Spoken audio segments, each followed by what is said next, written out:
نحمده ونصلي على رسوله الكريم أما بعد فأعوذ بالله من الشيطان الرجيم بسم اللہ الرحمن الرحیم۔ دوستو، جیسا کہ آپ سب کو معلوم ہے، ہمارے اوپر ایک بابرکت مہینہ آنے والا ہے، رمضان المبارک۔ نبی کریم صلی اللہ علیہ وسلم شعبان کی آخری تاریخ میں صحابہ کرام سے وعظ فرماتے کہ تمہارے اوپر ایک بابرکت مہینہ آنے والا ہے، بہت مبارک مہینہ آنے والا ہے، بہت بڑا مہینہ آنے والا ہے۔ اس میں ایک رات ہے شب قدر، جو ہزاروں مہینوں سے بڑھ کر ہے۔ دوستو، یہ فضیلت کے اعتبار سے بہت بڑا مہینہ ہے، جس میں ایک نفل ادا کرنے پر غیر رمضان میں فرض کے جتنا ثواب ملتا ہے، اور ایک فرض ادا کرنے پر 70 فرض کا ثواب ملتا ہے۔ یہ مہینہ صبر کا ہے، دوسروں سے غمخواری کا ہے۔ جو اس مہینے میں کسی روزہ دار کو افطار کرائے، اللہ رب العزت اس کے گناہوں کو معاف کر دیتے ہیں، بلکہ جہنم سے خلاصی دیتے ہیں، اور اس روزہ دار کے مانند ثواب ہوگا، مگر روزہ دار کے ثواب سے کوئی کمی نہیں ہوگی۔ دوستو، یہ ثواب پیٹ بھر کر کھلانے پر نہیں، بلکہ اللہ جل شانہ ایک کھجور پر بھی دے گا، یا کوئی ایک گھونٹ پانی ہی پلا دے، یا ایک گھونٹ لسی ہی پلا دے۔ نبی کریم صلی اللہ علیہ وسلم نے فرمایا، جو شخص کسی روزہ دار کو پانی پلائے، اللہ رب العزت قیامت کے دن اس کو میرے حوض سے پانی پلائیں گے، اور اس انسان کو تب تک پیاس نہیں لگے گی جب تک نہ وہ جنت میں داخل ہو۔ دوستو، اتنا بابرکت مہینہ ہے۔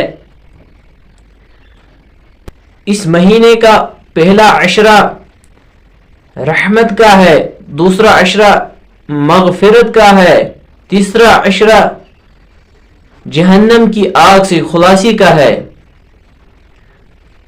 مگر دوستو، تب ہے جب ہم چاہیں گے، جس کو ضرورت ہوگی پیاسا ہی پانی کے پاس جائے گا، نہ کہ پانی پیاسی کے پاس آئے گی۔ اس مہینے میں 4 چیزوں کی کثرت کرو۔ 2 چیزیں اللہ کی رضا کے لیے، 2 چیزیں جن سے تمہیں چارہ کار نہیں۔ پہلی 2 چیزیں جو اللہ رب العزت کی رضا کے لیے، ایک کلمہ طیبہ اور استغفار کی کثرت۔ دوسری 2 چیزیں جن میں اللہ رب العزت سے جنت مانگنی ہے اور جہنم کی آگ سے پناہ مانگنی ہے۔ دوستو،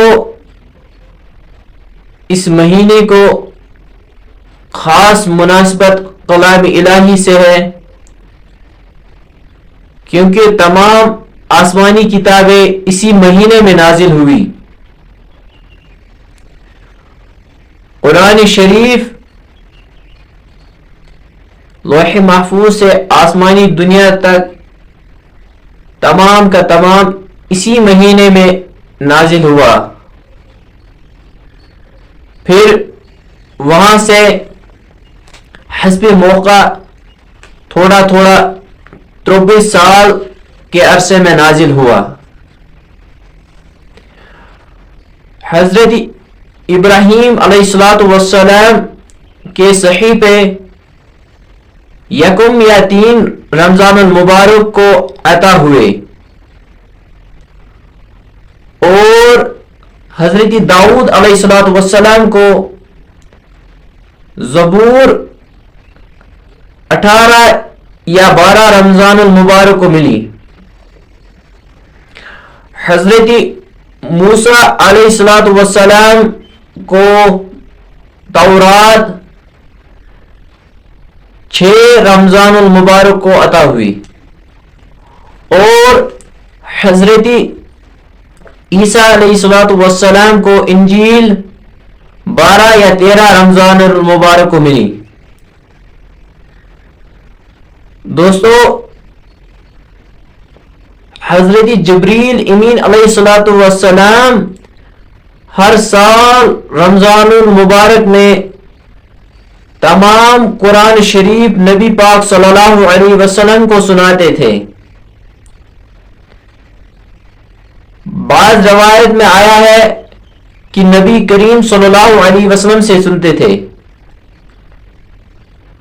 دوستو، اس مہینے کو خاص مناسبت ہے قرآن شریف کے ساتھ. الغرض قرآن پاک کو خاص مناسبت ہے اس مہینے کے ساتھ، لہذا ہم سب کو چاہیے کہ جتنا بھی وقت ملے اس کو قرآن پاک پڑھنے میں، سیکھنے میں لگائے. پھر اگر اس کے بعد کچھ وقت تھوڑا بچے، وہ نفلوں میں یا ان 4 چیزوں میں جن میں 2 رضا الہی کے لیے ہے، 2 جن سے ہمیں چارہ کار نہیں. پہلی 2 جن میں کلمہ طیبہ اور استغفار کی کثرت ہے. دوسری 2 چیزیں، ایک تو اپنے لیے جنت کی طلب کرنی ہے اور دوسری جہنم سے پناہ مانگنی ہے. اللہ رب العزت ہم سب کو اس بابرکت مہینے کو صحیح سے گزارنے کی توفیق دے، مجھے بھی اور آپ کو بھی. السلام علیکم.